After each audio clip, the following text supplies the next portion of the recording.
You'd think owning a lake cabin tucked away in the wooded hills of northern Georgia would be enough to buy some peace. That was the idea when I inherited the property from my late father, a man who built the place himself from cedar and stone nearly 30 years ago. It sat on a quiet bend of Lake Varner, hidden behind a gravel road and shaded by tall pines that swayed gently in the wind like guardians of our privacy. No traffic, no noise, just the sound of cicadas at dusk and the occasional splash of water when fish jumped. It was my sanctuary. And now, a place where my niece could spend her summers away from the noise and politics of the city. My niece, Ellie, was 24, recently out of grad school, and everything my brother never was. Level-headed, sweet, and eager to help. I let her stay at the cabin for the summer. She wanted to work on a writing project, maybe teach paddleboarding to tourists. We had it all arranged. She'd keep the place tidy, restock the pantry, and spend her days in peace. I even made sure the deed listed her as co-owner, a decision that would prove far more important than I realized. The trouble started a week into her stay. It began innocently enough. A white Lexus SUV appeared at the end of the gravel path one morning.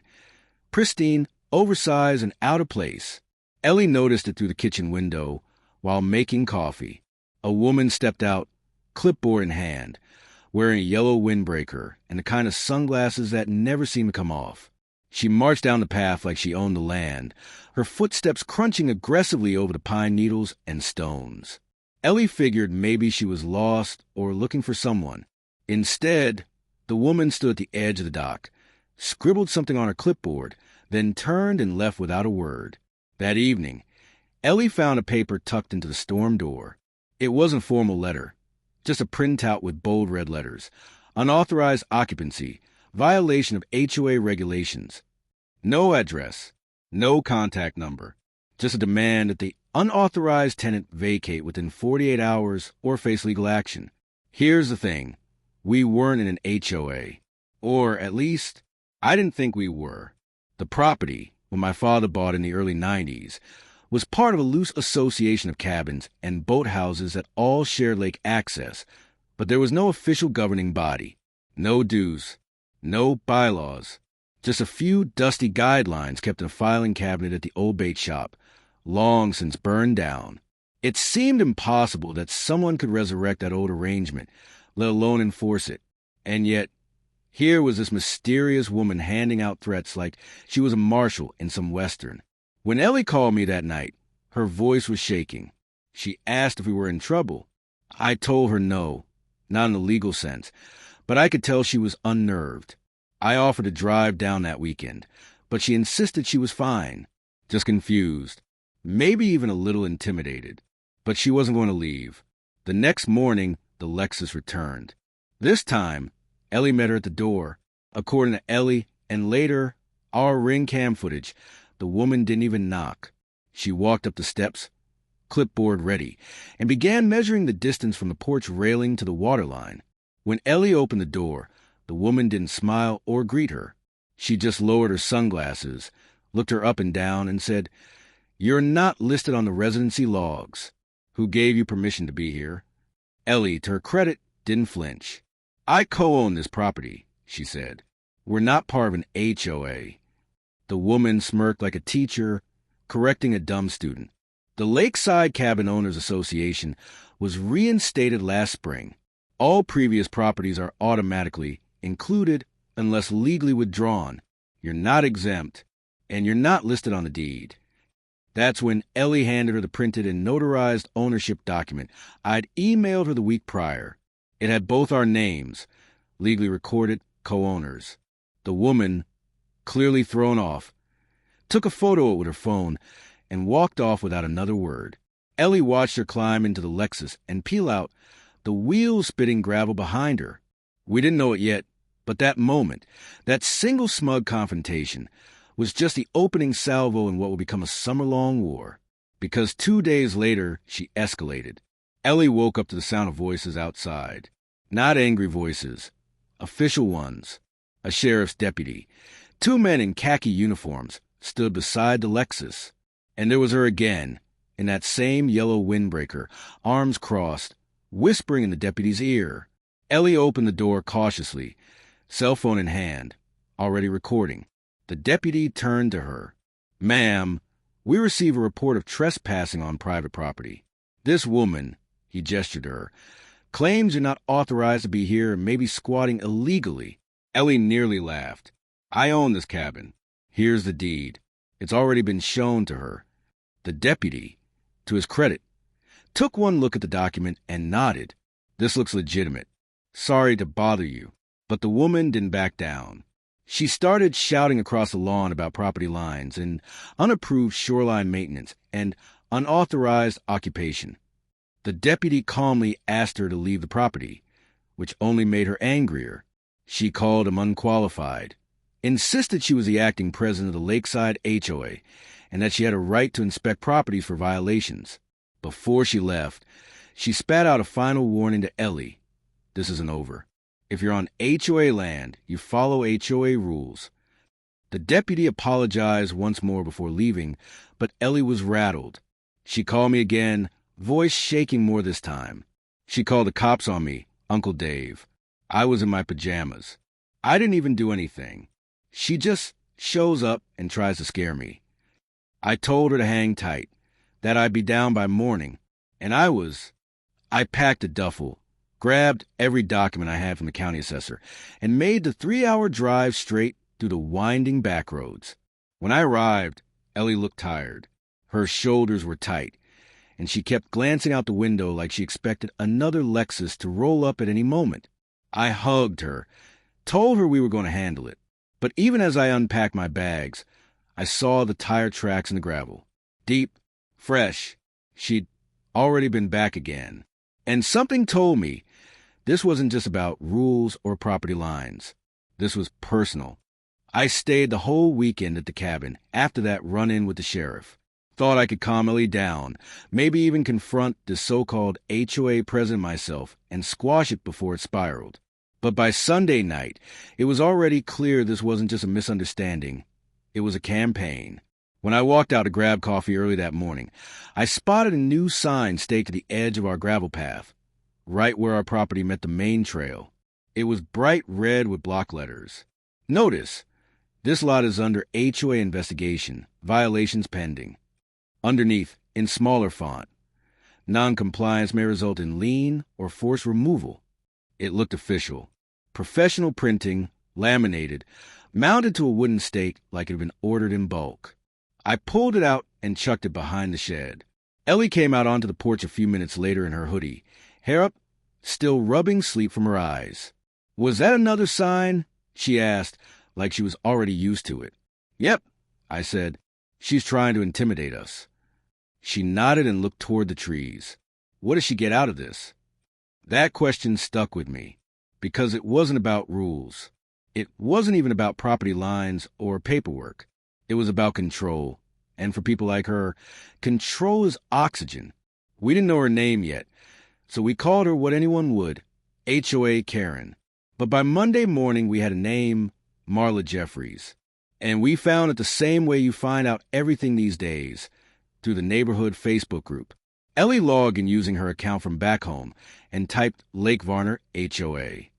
Sure enough, there it was, a group with a crisp white logo, generic Mountain Lake clip art, and about 60 members, mostly retirees, second homeowners, and lake life influencers who posted drone shots of their docks. Right at the top was a long post, written 2 days ago. "As president of the reinstated Lakeside Cabin Owners Association, I've taken the necessary first steps to bring order back to our cherished community. One property in particular, Parcel 17B, is currently occupied without valid lease or residency listing. As per Article 4, Section 3 of our founding guidelines, unauthorized occupancy is ground for removal. I've contacted law enforcement and will proceed with formal violations if the situation is not resolved amicably. Parcel 17B was ours." The comments were worse. Neighbors we'd never met were chiming in, many of them older folks, snowbirds, or weekend fishermen, thanking her for finally restoring some standards and cracking down on the freeloaders. Ellie looked at me, horrified. They think we're squatters. I took over the laptop and posted a simple reply. "Hi, I'm David Green. This is my late father's cabin. My niece Ellie is a legal co-owner, and we're not part of any HOA. This is harassment. That post got deleted in under 5 minutes. Then the real circus began. That afternoon, 2 men with yellow vests and measuring wheels came down the path, while Ellie was on a Zoom call. They didn't knock, didn't speak, just started marking the property lines with orange flags. Ellie stepped out onto the porch and asked what they were doing. Per HOA request, one said, surveying potential easement lines. Ellie told them to leave. They ignored her. I called the sheriff again, and this time he actually came back, but he seemed more cautious, like he didn't want to get dragged into cabin politics. He asked the surveyor's credentials, saw they were just a landscaping company from the next county over, and gently suggested to Marla, who had shown up just minutes after the call, that she needed to file proper notices. She just smiled and said, "We're in talks with the county about formalizing these plots. I'm just getting ahead of the red tape." We both knew it was nonsense, but it was the kind of nonsense that works, slowly like rust. One neighbor at a time, she chipped away at reality and rebuilt her own version. By the end of the week, 3 new violation notices were taped to the door. One for improper storage of recreational equipment, Ellie's paddle boards. One for non-native plant life affecting shared shoreline integrity, her potted herbs. And one for unapproved permanent residency under temporary classification, whatever that meant. None of them came from any legal office. All of them bore the same fake letterhead, Lakeside HOA Compliance Division. We contacted a real estate attorney who laughed when I explained the situation. She can't just conjure an HOA into existence unless you opted in or signed an agreement, he said. You didn't. End of story.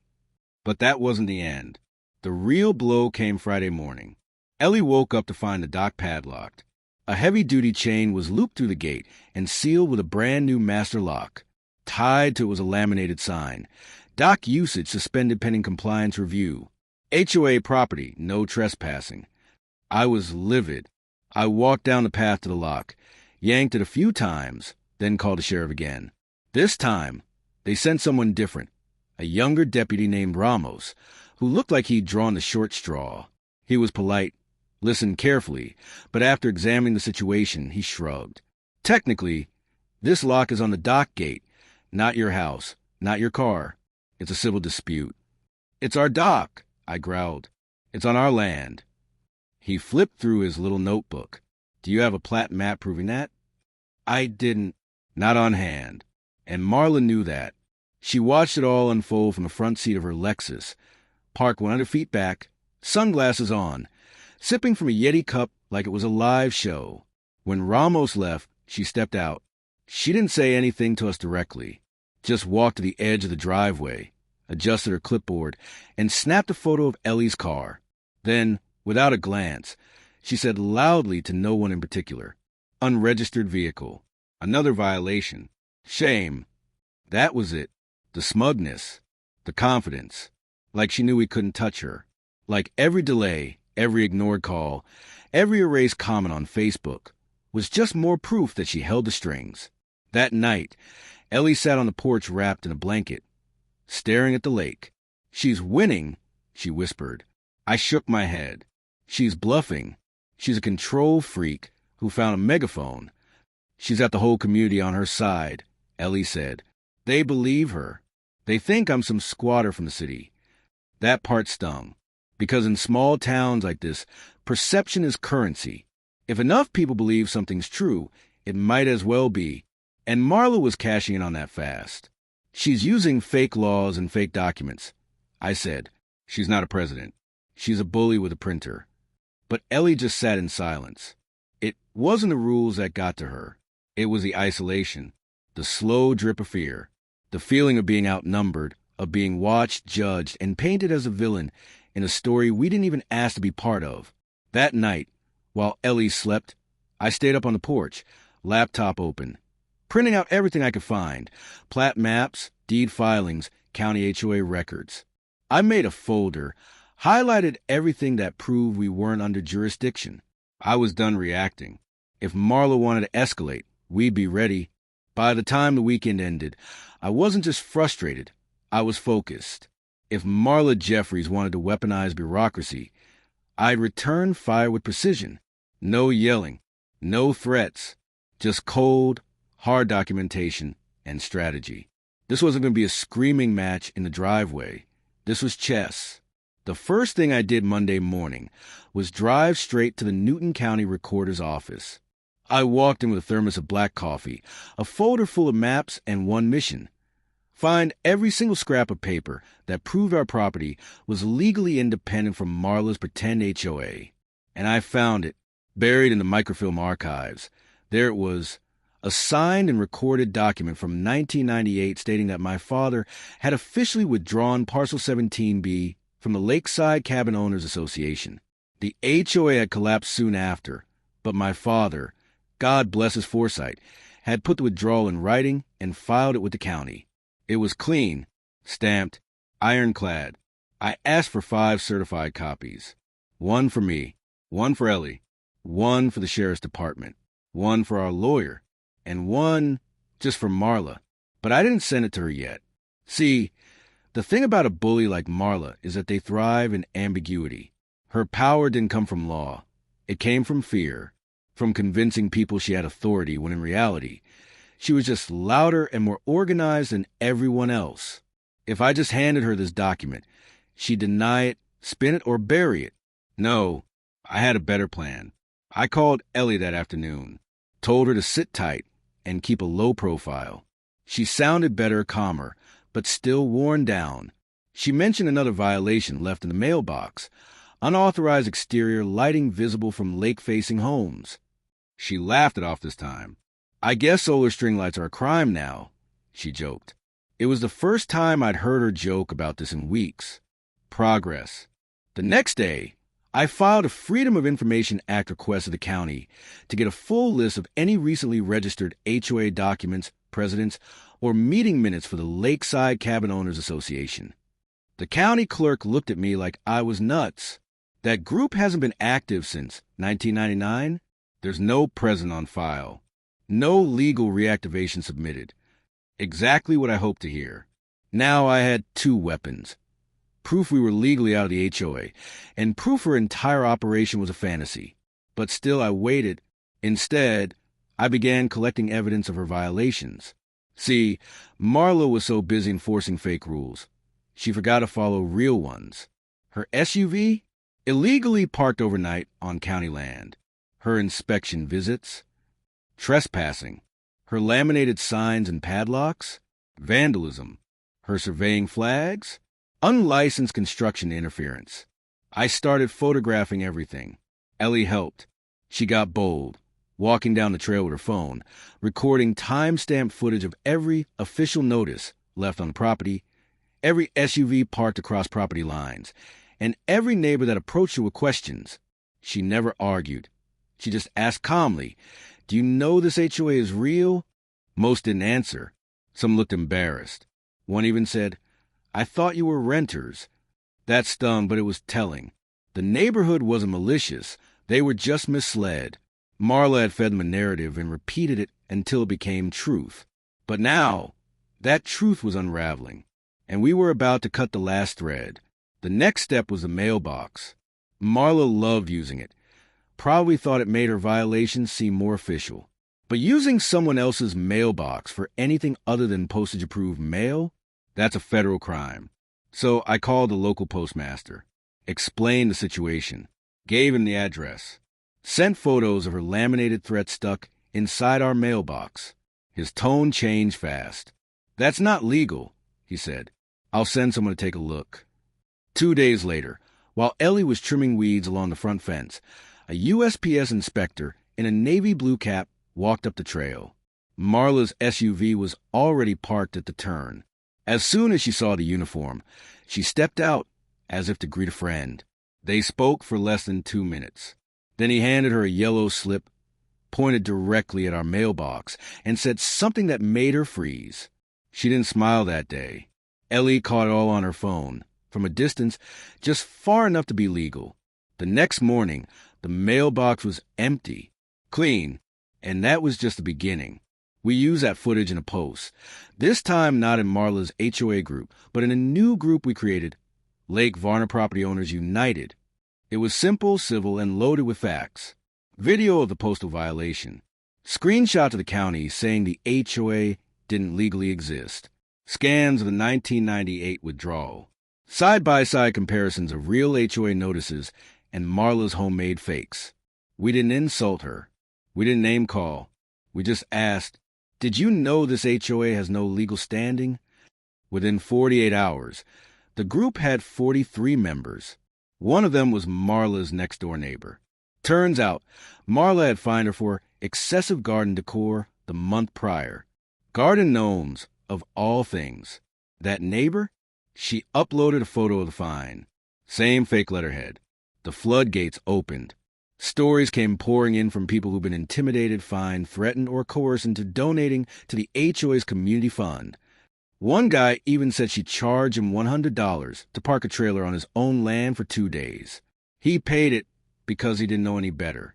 The more people realized it was all smoke and mirrors, the more they began to turn. That Sunday, a group of 6 homeowners met at the edge of the trail by our cabin, Ellie included. They brought folding chairs, clipboards, and printouts of the legal documents I provided. They didn't invite Marla. They passed a motion to form a new community alliance, not an HOA, just a discussion group. They shared contact info, coordinated updates, and agreed. No more bullying. No more fake fines. No more Marla. It wasn't official, but it was powerful. The next day, Ellie got her dock back. Someone no one knew who used bolt cutters to remove the padlock. In its place was a small laminated sign. Private property, not under HOA jurisdiction. Violators will be reported. Marla didn't show up that week. Not once. We didn't stop there. We sent the documents to the county code office, the sheriff's department, and even the local newspaper. Nothing aggressive. Just a quiet nudge. Hey, there's someone pretending to be a legal authority. You might want to look into it. Ellie started sleeping better. Neighbors waved when she passed. Even the ones who had once ignored her now asked questions. "Hey, I saw that post about the fake HOA stuff. Is that real?" She always smiled and handed them a copy of the documents. No yelling. No drama. Just truth. Because once you shine light on someone like Marla, they tend to vanish into the dark. The 4th of July came in like a thunderclap. Fireworks. Flags. Grills firing up across the neighborhood. Normally, this was Marla's time to shine. She loved nothing more than dressing up like a dollar store Betsy Ross and parading around a lake in red, white, and blue sequins, waving her HOA clipboard like it was a baton of freedom. Only this year, the clipboard stayed home. Because this year, the lakefront wasn't under her control. It was under mine. Well, technically under the neighborhood's, but we'll get to that. The first hint of what was coming happened that morning. I was standing on my cabin's deck, coffee in hand, when I saw Marla drive slowly by. Not her usual smug roll. This time she was crawling like a confused tourist, eyes flicking from mailbox to mailbox, probably looking for flags that weren't regulation height. But the real fireworks started when she reached the end of the road and saw the banner. It was simple, classy. Independence Day Barbecue, hosted by Lake Varner Neighbors United, private property, HOA free zone. Right under it, a grill trailer was already smoking.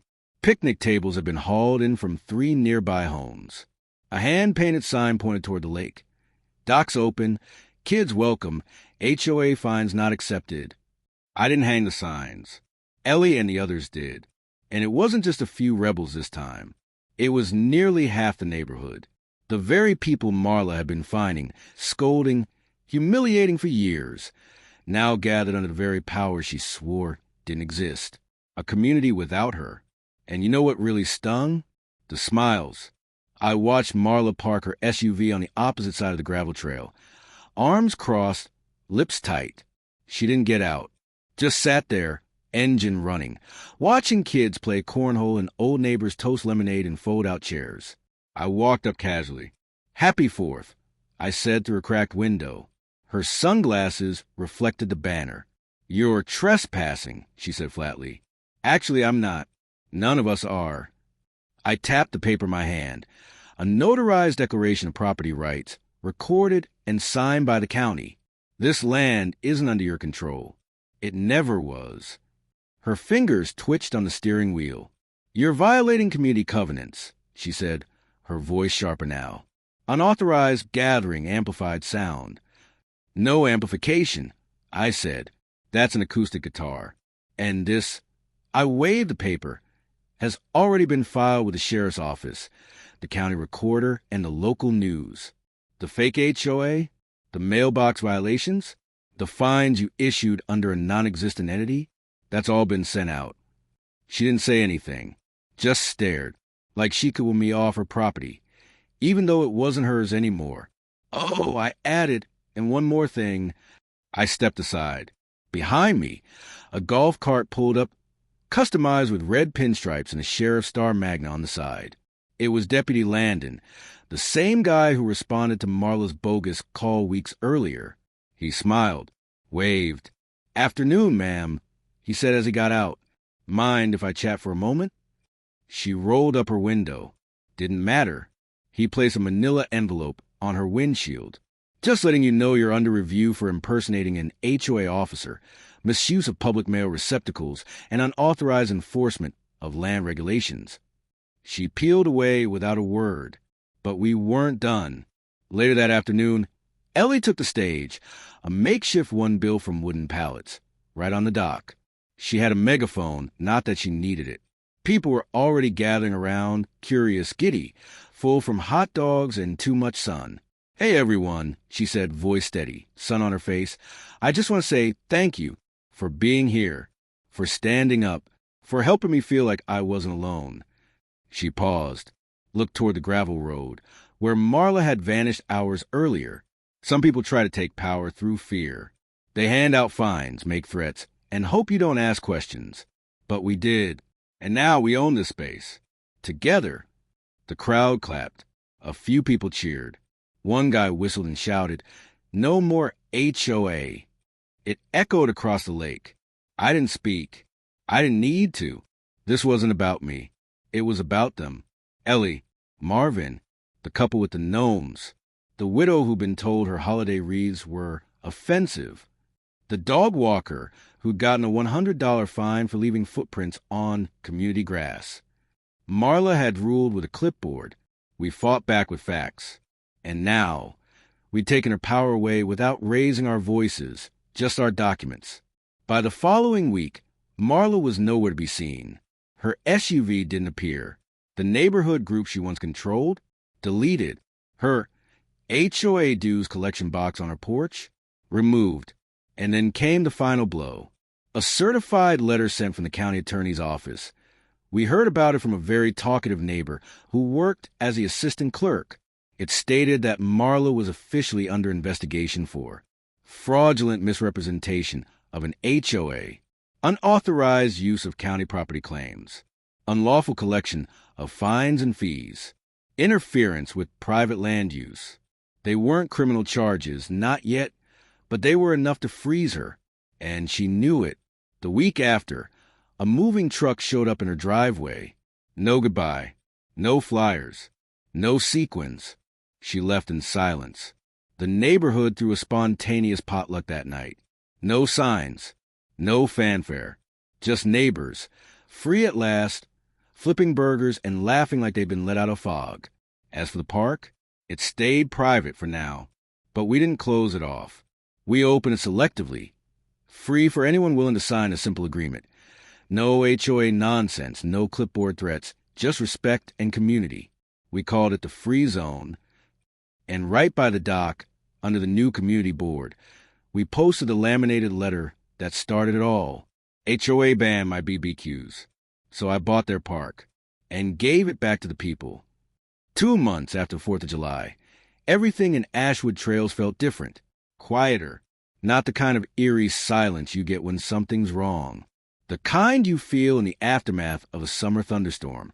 Clean, still, relieved. There were no more clipboards, no notes tucked into mailboxes. The weekly HOA compliance inspections had vanished from the calendar, and the old HOA Facebook group scrubbed from existence like a chalkboard wiped clean. Karen Ellison, former HOA president, had become a suburban ghost story. Some say she moved to Florida to start fresh. Others claim she's trying to sue the county for emotional distress. But me? I don't much care where she went. I care more about what she left behind. An empty house, a rusty Lexus with expired tags still parked one street over, and an HOA charter in legal limbo. Turns out, the HOA she ran for nearly 4 years hadn't been filed with the state in over a decade. It was what's called a ghost HOA, created by the neighborhood developer but never legally transferred or restructured. Carrot had propped it up like a puppet, bluffing her way through fake fines and rule books printed from expired PDFs. When the county finished their review, they released a statement to the neighborhood. Ashwood Trails is not governed by a legally recognized HOA entity. Any fines, restrictions, or fees previously issued by individuals claiming to represent the Ashwood Trails Homeowners Association are void. Void. That one word did more than any speech, banner, or barbecue. People laughed. Some cried. One couple down the street held a champagne toast in their driveway, paper shredding a year's worth of Karen's fines while playing Aretha Franklin's Respect. But that was just the legal ending. The emotional one?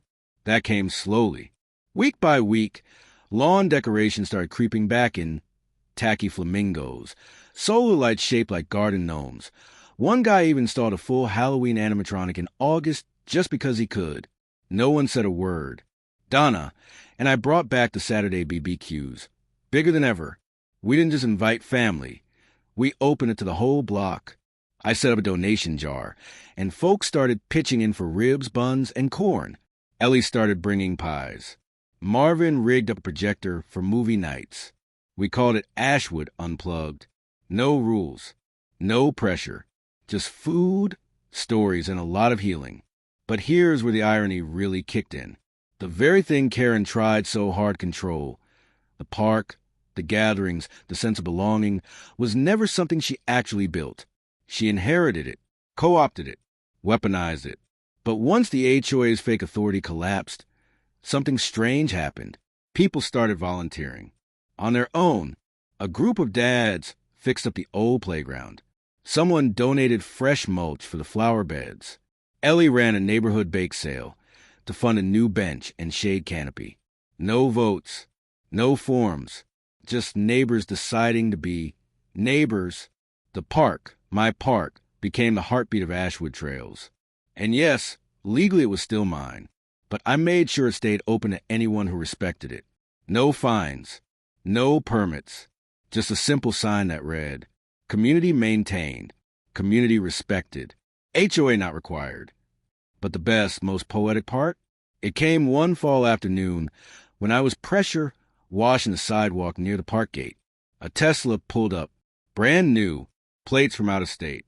A young couple stepped out, early 30s, baby in a car seat, wide-eyed at the tree-lined block. "Hi," the guy said, walking up to me. "We're looking at the open house on Cedar Lane.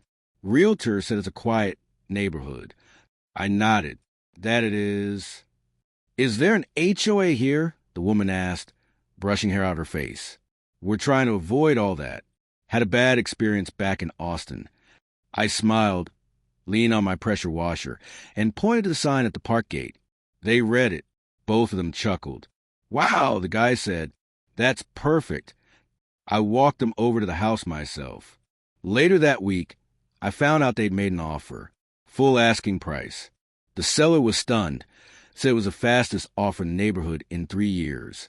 Turns out, people love HOA-free communities, especially ones with a good story. And believe me, this one had legs. A month later, a local podcast reached out. They were doing a feature called the Suburban Rebellion Series. Wanted to interview someone about the Ashwood Trails HOA collapse. I politely declined, but I gave them permission to walk the park, record the story, and talk to anyone who wanted to share. They aired the episode under the title, "The Man Who Bought the Park to Beat the HOA." It went viral. Not cat on a Roomba viral, but enough that realtors started getting calls. Enough that someone painted a mural on the back wall of the old equipment shed with the words, "Grill in Peace." And right under it, a cartoon drawing of Karen's clipboard, snapped clean in half. That image became legend. A local t-shirt company even printed it. Ellie bought 3. Marvin wears his every Saturday. Someone mailed one to the HOA county commissioner anonymously. And me? I kept mine folded in the glove box of my truck, just in case I ever drive past a neighborhood where a clipboard lady is trying to rule the roost. Because I've learned something through all this. HOAs aren't just about rules. They're about power. When that power is used fairly, it builds something beautiful. But when it's abused, well, sometimes all it takes is a brisket, a banner, and a well-timed land purchase to tip the scales. So the next time someone tells you to take down your lawn flamingo, or says your smoker is a fire hazard, or leaves a fine on your door for having too many folding chairs in your backyard, just smile. You never know when you'll be the next one to buy the park.